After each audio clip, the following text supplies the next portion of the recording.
عليكم ورحمة الله وبركاته. الحمد لله رب العالمين، والصلاة والسلام على أشرف الأنبياء والمرسلين وعلى آله وأصحابه أجمعين، أما بعد، فأعوذ بالله من الشيطان الرجيم. بسم الله الرحمن الرحيم. إن الله وملائكته يصلون على النبي يا أيها الذين آمنوا صلوا عليه وسلموا تسليما. صلى الله على سيدنا محمد وآله وأصحابه وسلم. صلى الله على سيدنا محمد وآله وأصحابه وسلم. صلى الله على سيدنا محمد وآله وأصحابه وسلم. رب اشرح لي صدري ويسر لي أمري واحلل عقدة من لساني يفقه قولي. سبحانك لا علم لنا إلا ما علمتنا إنك أنت العليم الحكيم.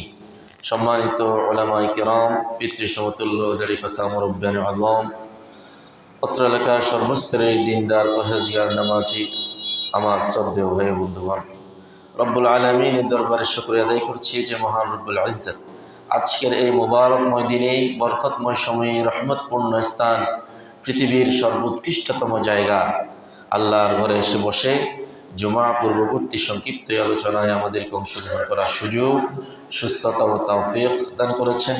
সে রব্বুল আলামিনের দরবারে শুকরিয়া আদায় করে প্রাণ খুলে মুহাব্বতের সাথে বলি আলহামদুলিল্লাহ। লক্ষ কোটি তার চেয়ে অধিক দরুদ সালামের হাদিয়া আল্লাহ তাআলা আমাদের সকলের পক্ষ থেকে রাহমাতুল লিল আলামিন, সাইয়্যিদুল মুরসালিন, শফিউল মুযনিবিন মুহাম্মদ রাসূলুল্লাহ সাল্লাল্লাহু আলাইহি ওয়াসাল্লামের নূরানি কদম মোবারকে পৌঁছিয়ে দিন। সকলে বলি আল্লাহুম্মা আমিন।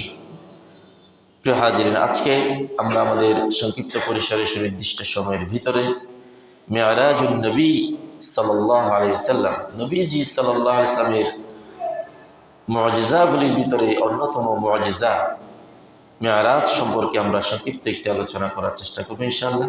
এবং এখান থেকে আমাদের জন্য কি শিক্ষা আছে, কি উপদেশ এবং নসিহা আছে, এই বিষয়ে সংক্ষিপ্ত একটি আলোচনা করার চেষ্টা করব ইনশাআল্লাহ। আল্লাহ তাআলা আমাদের এই আলোচনাকে ইখলাসের সাথে করার, বোঝার, আমাদের প্রাত্যহিক জীবনে আমল করার তৌফিক দান করুন। সকলে বলি আল্লাহুম্মা আমিন। প্রিয় হাজিরিন,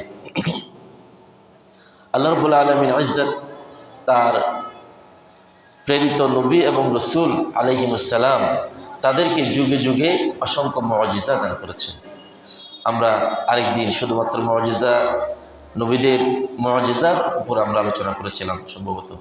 সেখানে আমরা আলোচনা করেছি এক এক নবীকে এক একটি বিশেষ মুআজিজা আল্লাহ তাআলা দান করেছিলেন, অনেককে একাধিক মুআজিজাও দান করেছিলেন।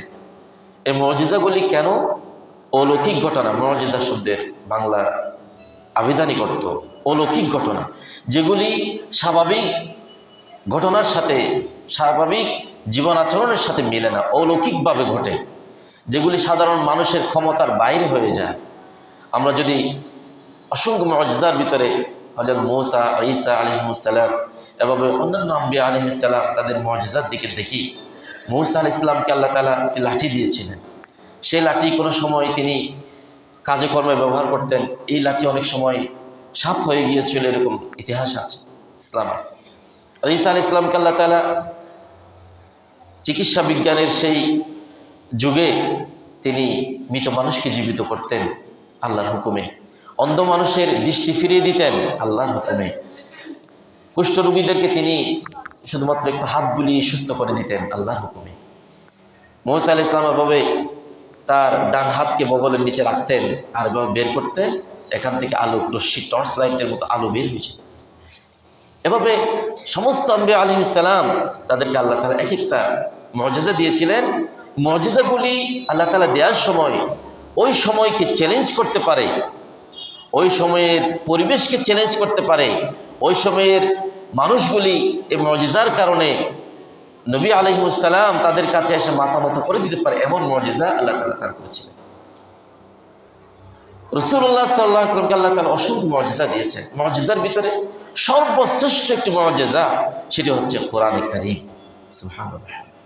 এই কোরআন কারীম যখন তিনি মানুষের সামনে তেলাওয়াত করলেন, সেই যুগে আমরা আরো কয়েকবার আলোচনা করেছি সম্ভবত, সেই যুগে কবিতা, সাহিত্য, অলঙ্কার, শাস্ত্র, কথার মাধুর্যতা, লেখার মাধুর্যতা, সাহিত্য, কবিতা রচনা, মানুষ হাঁটতে বসতে চলতে ফিরতে একেবারে নতুন নতুন কবিতা রচনা করত। সেই সময় আল্লাহ রাব্বুল আলামিনের এই কোরআন যখন রাসূলুল্লাহ সাল্লাল্লাহু আলাইহি ওয়াসাল্লাম মানুষের সামনে উপস্থাপন করলেন, পৃথিবীর ওই সময়ের সমস্ত বড় বড় কবি, সাহিত্যিক, বড় বড় গল্পকার, বড় বড় লেখক, তারা এই কোরআনে কারীমের এক একটি আয়াতের কাছে তাদের জীবনের সারা জীবনের গল্প, সারা জীবনের রচনা, সারা জীবনের সাহিত্য, সারা জীবনের সাধনা তারা এক একটি আয়াতের কাছে মাথা নত করে দিচ্ছে। সুবহানাল্লাহ। তারা বলেছেন শেষে এগুলি মানুষের কোনো রচিত, মানুষের মাথা থেকে আসা কোনো গল্প, সাহিত্য, কবিতা, অলঙ্কার, শাস্ত্র নয়, এটি স্বয়ং কার বাণী? আল্লাহর বাণী। আল্লাহ তাআলা কোরআন কারীমে এভাবে কয়েক জায়গায় বলেছেন, তারা যদি আরেকটু বাড়াতে হবে, তারা যদি এ কোরআনকে তাদের রচনার মতো, সাহিত্যের মতো মনে করে, তারা যেন কোরআনের মতো আরেকটি কোরআন নিয়ে আসে। যদি কোরআন নিয়ে আসতে সক্ষম না হয়, ঠিক আছে, তাহলে তারা যেন একটি সূরা নিয়ে আসে। একটি সূরাও যদি নিয়ে আসতে না পারে, তারা যেন একটি আয়াত নিয়ে আসে। পৃথিবীর সমস্ত সাহিত্যিক, সমস্ত অলঙ্কার শাস্ত্রবিদ, সমস্ত লেখক, গবেষক, তারা যেন একত্র হয়ে একটি আয়াত আনতে পারে আল্লাহর কোরআনের সামনে। তারা কেউ একটি আয়াত আনতে সক্ষম হয়। এটি হচ্ছে সেই কোরআন কারীম। রাসূলুল্লাহ সাল্লাল্লাহু আলাইহি ওয়াসাল্লামের আরেকটি মুজিজার ভিতরে গুরুত্বপূর্ণ মুজিজা আজকে আমরা যেটি আলোচনা করতে চেয়েছিলাম সংক্ষিপ্ত আকারে, সেটি হচ্ছে মেরাজুন নবী। রাসূলুল্লাহ সাল্লাল্লাহু আলাইহি ওয়াসাল্লামকে আল্লাহ তাআলা হিজরতের 1 বছর আগে, অর্থাৎ নবুয়তের একেবারে 12 বছরের দিকে এসে, 12তম বছরে এসে, তিনি যেহেতু 13তম বছরে হিজরত করবেন, একদিন হঠাৎ করে রাসূলুল্লাহ সাল্লাল্লাহু আলাইহি ওয়াসাল্লাম ঘুমন্ত ছিলেন, তাহাজ্জুদের জন্য তিনি উঠেছেন। সেই গভীর রজনীতে আল্লাহ তাআলা বলেছেন, লাইলান, রাতের কিছু একটি অংশে আল্লাহ তাআলা তার প্রিয় হাবিব সাল্লাল্লাহু আলাইহি ওয়াসাল্লামকে আল্লাহর কুদরতে মসজিদুল হারাম থেকে, এই মক্কা মুআজ্জামার এই পবিত্র ভূমি থেকে রাসূলুল্লাহ সাল্লাল্লাহু আলাইহি ওয়াসাল্লাম আজকে ফিলিস্তিনের সেই বাইতুল মুকদ্দাস, সেখানে তিনি নিয়ে গেলেন। সেখানে রাসূলুল্লাহ সাল্লাল্লাহু আলাইহি ওয়াসাল্লাম সমস্ত সাহাবা, সেখানে আম্বিয়া আলাইহিস সালামের উপস্থিতিতে সমস্ত আম্বিয়া আলাইহিস সালামদেরকে সাথে নিয়ে বাইতুল মুকদ্দাসে তার ইমামতিতে 2 রাকাত নামাজ আদায় করলেন। সেখান থেকে প্রথম, দ্বিতীয়, তৃতীয়, চতুর্থ, পঞ্চম, ষষ্ঠ, সপ্তম আসমান পর্যন্ত তিনি চলে গেলেন। এক এক জায়গায় আদম আলাইহিস সালাম, ঈসা আলাইহিস সালাম, হারুন আলাইহিস সালাম, মূসা আলাইহিস সালাম, ইউসুফ আলাইহিস সালাম, ইব্রাহিম আলাইহিস সালাম, ইদ্রিস আলাইহিস সালামের সাথে এক একটি আসমানে তার সাক্ষাৎ হলো। এরপরে সিদরাতুল মুনতাহায় চলে গেলেন। সিদরাতুল মুনতাহা পর্যন্ত গিয়ে তার সফর সঙ্গী জিবরিল আলাইহিস সালাম স্টপ হয়ে গেলেন, থেমে গেলেন। তিনি বললেন, ইয়া রাসূলুল্লাহ সাল্লাল্লাহু আলাইহি ওয়াসাল্লাম, আমার আর যাওয়ার সুযোগ নাই, ক্ষমতা নাই, এবার আপনি একা যাবেন। সেখান থেকে আল্লাহ রাসূল সাল্লাল্লাহু আলাইহি ওয়াসাল্লাম আল্লাহর কুদরতে সে একেবারে লা সামা লা মাকান পেরিয়ে আরশ আজিম পর্যন্ত চলে গেলেন এবং স্বয়ং আল্লাহ রাব্বুল আলামিনের সাথে তিনি সাক্ষাতে মিলিত হলেন। সুবহানাল্লাহ। এই যে সংক্ষিপ্ত এই ঘটনা, এবং মিলিত হওয়ার পরে আল্লাহ তাআলা কোরআন কারীমে আল্লাহ তাআলা বলছেন, লিনুরিয়াহু মিন আয়াতিনা। আল্লাহ তাআলা রাসূলুল্লাহ সাল্লাল্লাহু আলাইহি ওয়াসাল্লামকে তার সমস্ত আয়াত, নিদর্শনাবলীগুলি আল্লাহ তাআলা তাকে দেখিয়ে দিলেন। এরপরে তিনি আবার একই রাতের ভিতরে ফজরের আগে আবার এই পৃথিবীতে ফিরে আসলেন। এই যে অলৌকিক একটি ঘটনা, এবং ইসলামের যে 5টি রুকন ফরজ হয়েছে, নামাজ, কালিমা, নামাজ, রোজা, হজ, যাকাত, এখানের ভিতরে একমাত্র একটি ফরজ যেটি হচ্ছে নামাজ। এই নামাজ ফরজ হয়েছে ওই মেরাজের দিনে আকাশে, একটি মাত্র ফরজ যেটি আকাশে ফরজ হয়েছে। সে নামাজ ফরজ হওয়ার পরে 50 ওয়াক্ত আল্লাহ তাআলা দিয়েছিলেন। মূসা আলাইহিস সালামের পরামর্শক্রমে সেই 50 ওয়াক্তকে আল্লাহ তাআলা কমিয়ে আনতে আনতে 5 ওয়াক্তে আনলেন। এরপর আবার ঘোষণা দিলেন যারা 5 ওয়াক্ত আদায় করবে তাদের জন্য 50 ওয়াক্তের সওয়াব লিখে দেওয়া। এই যে মেরাজের এই সংক্ষিপ্ত সময়ে এসে রাসূলুল্লাহ সাল্লাল্লাহু আলাইহি ওয়াসাল্লাম পৃথিবীর জমিনে আবার চলে আসলেন। এই মূল সামারি, মূল এই কথাকেই বলা হয় মেরাজুন নবী। কি বলা হয়? মেরাজুন নবী সাল্লাল্লাহু আলাইহি ওয়াসাল্লাম, যেটি রজব মাসে 27শে রজব এই মাসে আল্লাহ তাআলা ঘটিয়েছিলেন। তাহলে আসুন কোরআনে কারীম কি বলছে এই ব্যাপারে আমরা একটু দেখি। সূরাতুল ইসরা, বনি ইসরাইলের এখানে সূরাত বনি ইসরাইলে ইসরার প্রথম আয়াত দিয়ে আল্লাহ তাআলা শুরু করছেন এইভাবে, সুবহানাল্লাযী আসরা বিআবদিহি লাইলাম মিনাল মাসজিদিল হারামি ইলাল মাসজিদিল আকসা الذي باركنا حوله لنريه من آياتنا إنه هو السميع البصير।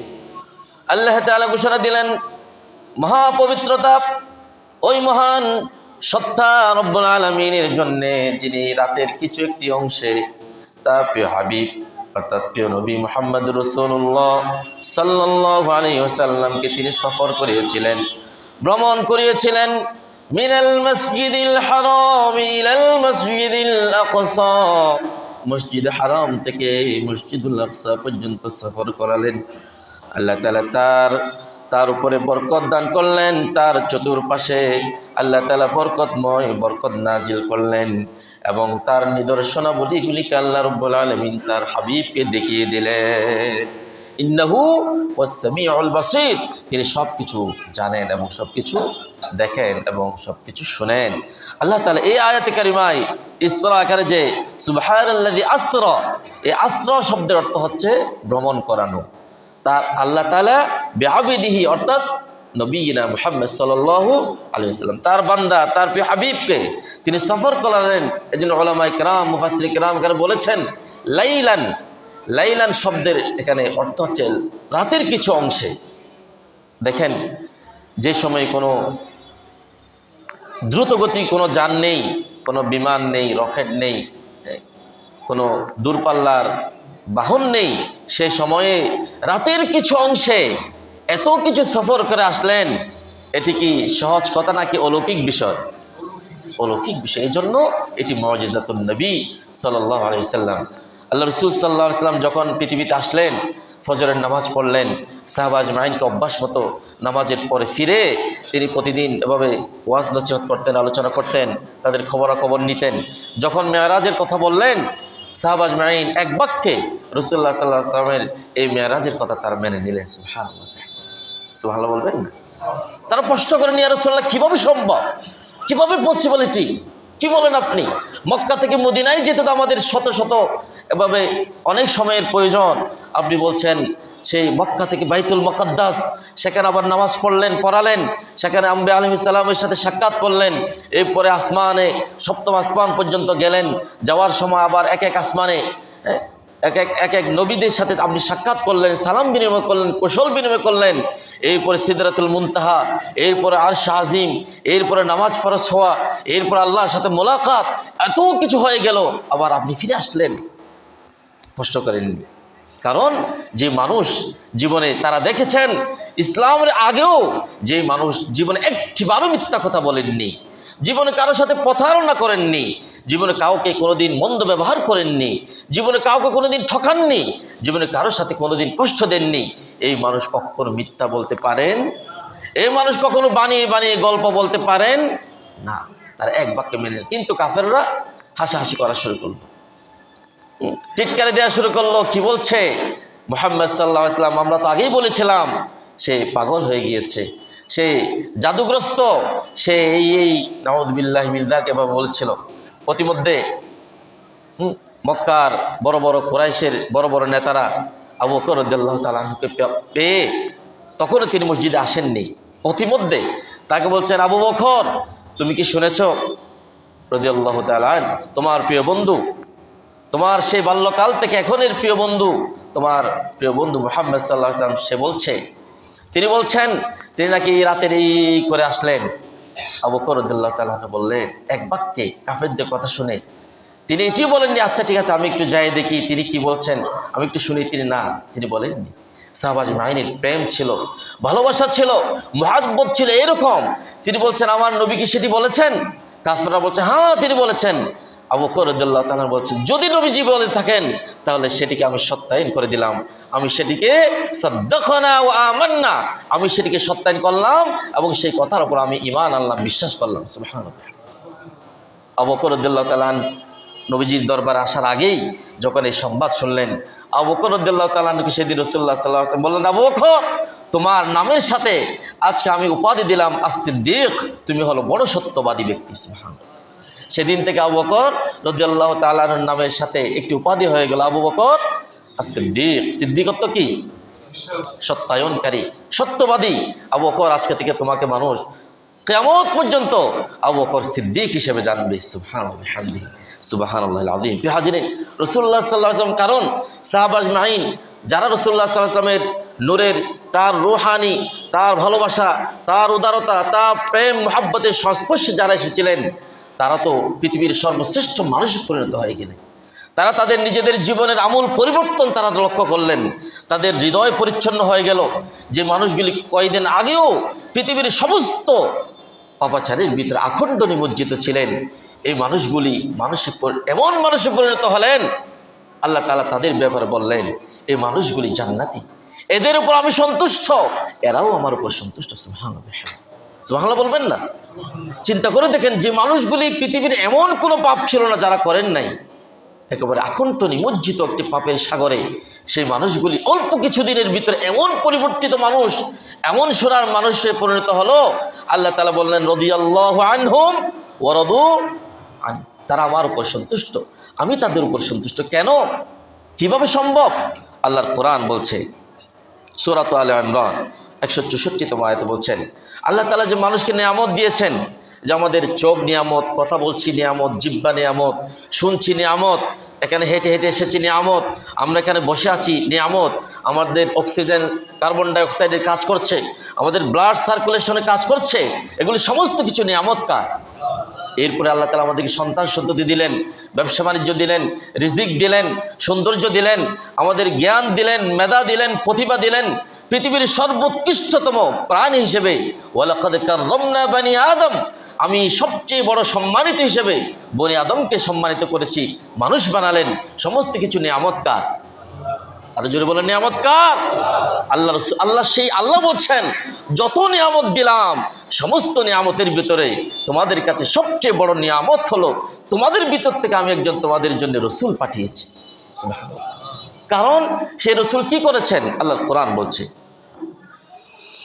লাকাদ মান্নাল্লাহু আলাল মুমিনিনা ইয বা'আথা ফীহিম রাসূলাম মিন আনফুসিহিম ইয়াতলু আলাইহিম আয়াতিহি ওয়া ইউযাক্কিহিম ওয়া ইউআল্লিমুহুমুল কিতাবা ওয়াল হিকমাহ ওয়া ইন কানু মিন ক্বাবলু লাফি যালালিম মুবিন। আল্লাহ রাব্বুল আলামিন বলছেন আমি মুমিনদেরকে মর্যাদায় ভূষিত করেছি, নিয়ামতে ভূষিত করেছি, তাদের ভিতরে আমি তাদের মধ্য থেকে একজন রসুল পাঠালাম। এমন রসুল তিনি তাদের মাঝে এসে কি করলেন? ইয়াতলু আলাইহিম আয়াতিহি ওয়া ইউযাক্কিহিম, তিনি আল্লাহ রাব্বুল আলামিনের নিদর্শনাবলীগুলি তাদের সামনে সুন্দরভাবে মাধুর্যতার সাথে মানুষের সামনে উপস্থাপন করলেন। আর রাসূলুল্লাহ সাল্লাল্লাহু আলাইহি ওয়াসাল্লাম এই মানুষগুলির অন্তঃকরণকে পরিশুদ্ধ করে দিলেন। যে মানুষগুলির হৃদয়ে পাপ একবার আচ্ছন্ন ছিল, এই মানুষগুলির হৃদয় থেকে ধীরে ধীরে ধীরে ধীরে একেবারে সমস্ত পাপ চলে গিয়ে তাদেরকে পরিশুদ্ধ মানুষ করে।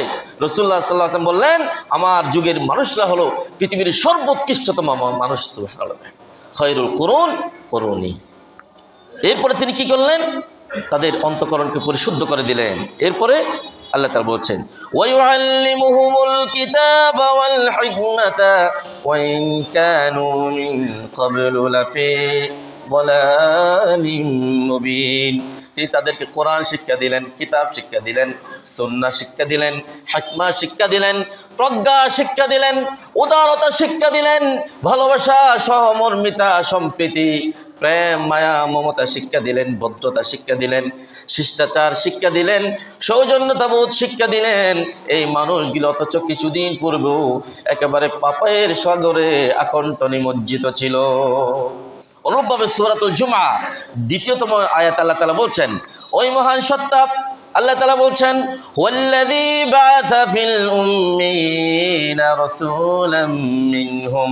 ওই মহান রব্বুল আলামিন এই উম্মীদের কাছে, নিরক্ষর মানুষগুলির কাছে, কিছু না জানা মানুষগুলির কাছে আল্লাহ রব্বুল আলামিন তাদের ভিতর থেকে একজন রাসূল পাঠালেন। এই রাসূল পৃথিবীর জমিনে এসে কি করলেন? ইয়াতলু আলাইহিম আয়াতিহি ওয়া ইউযাক্কিহিম ওয়া ইউআল্লিমুহুমুল কিতাবা ওয়াল হিকমাতা ওয়া ইন কানু মিন ক্বাবলু লাফি যালালিম মুবিন। একইভাবে একই আয়াতের একই অর্থ এই আয়াতে আল্লাহ তাআলা আবার বললেন, তাদেরকে হিকমা শিক্ষা দিলেন, প্রজ্ঞা শিক্ষা দিলেন, তাদের অন্তঃকরণকে পরিশুদ্ধ করে দিলেন। এরপরে যে মানুষগুলি কিছুদিন আগেও পাপিষ্ঠ ছিল, এই মানুষগুলি সোনার মানুষে পরিণত হয়ে গেলেন। সুবহানাল্লাহ বিহামদি। এই জন্য আল্লাহ তাআলা সূরাতুন নিসা 174তম আয়াতে আল্লাহ তাআলা বলছেন, ইয়া আইয়ুহান নাসু قد جاءكم برهان من ربكم وأنزلنا إليكم نورا مبينا। হে পৃথিবীর মানুষ, তোমাদের কাছে আমার পক্ষ থেকে, তোমাদের রবের পক্ষ থেকে বুরহান এসেছে, জ্বলন্ত দৃষ্টান্ত প্রমাণ এসেছে, এবং আমি তোমাদের কাছে প্রেরণ করেছি, নাজিল করেছি, ওয়া আনজালনা ইলাইকুম নূরাম মুবিনা। সুস্পষ্ট আলো, সুস্পষ্ট প্রমাণ, সুস্পষ্ট হেদায়েতের আলোকবর্তিকা তোমাদের কাছে আমি প্রেরণ করে দিয়েছি। সুতরাং এই রসুলকে পাওয়ার পরে তোমরা যেন পথ বিচ্ছিন্ন হয়ে না যাও, তোমাদের জীবন চলার পথে শয়তান যেন তোমাদেরকে পদস্খলন ঘটাতে না পারে। এই দুনিয়ার ক্ষণিকের মোহ, লালসা, মরিচিকা, ক্ষমতার লিপ্সা, অথবা এই দুনিয়ায় একটু ভালো থাকা কিংবা এই ফ্যামিলিকে ভালো রাখার জন্যে তোমার জীবন থেকে যেন ইসলাম, তোমার জীবন থেকে যেন নবীজি সাল্লাল্লাহু আলাইহি ওয়াসাল্লামের এই নূরানী আদর্শ তোমার জীবনে যেন শয়তান, এই দুনিয়ার মোহ যেন তোমাকে পদস্খলিত করে না করতে পারে। এজন্য আমাদের সচেতন থাকতে হবে, আমাদের শিক্ষা অর্জন করতে হবে। আল্লাহ রাব্বুল আলামিন আমাদের সকলকে তৌফিক দান করে। সকলে বলি আল্লাহুম্মা আমিন। এবং এই মেরাজের রাতে আল্লাহ তাআলা 5 ওয়াক্ত নামাজ মানুষকে কী করেছিলেন? ফরজ করে দিয়েছিলেন। অতএব আমাদের এই মেরাজের ঘটনা থেকে আমাদের শিক্ষা নিতে হবে, এই নামাজ 5 ওয়াক্ত, সওয়াব কয় ওয়াক্তের? 50 ওয়াক্তের।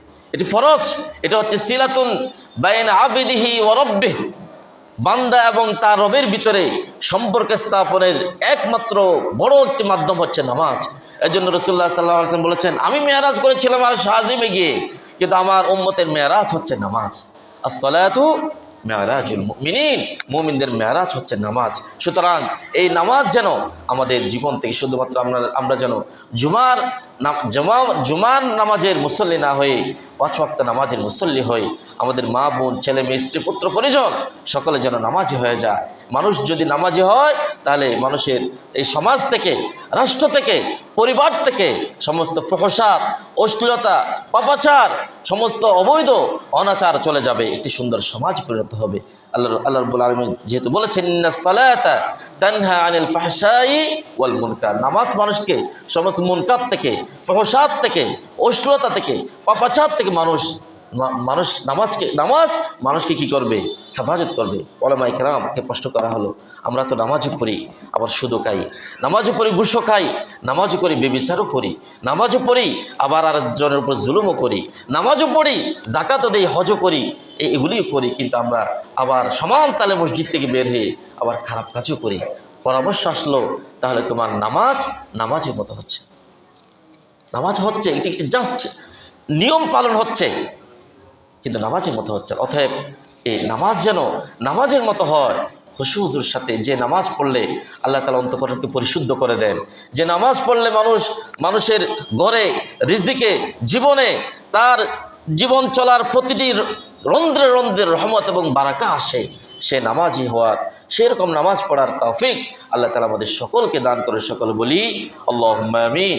ওয়া আখিরু দাওয়ানা আলহামদুলিল্লাহি রাব্বিল আলামিন। সুবহানাকাল্লাহুম্মা ওয়া বিহামদিকা আশহাদু আল্লা ইলাহা ইল্লা আনতা আস্তাগফিরুকা ওয়া আতুবু ইলাইক। যারা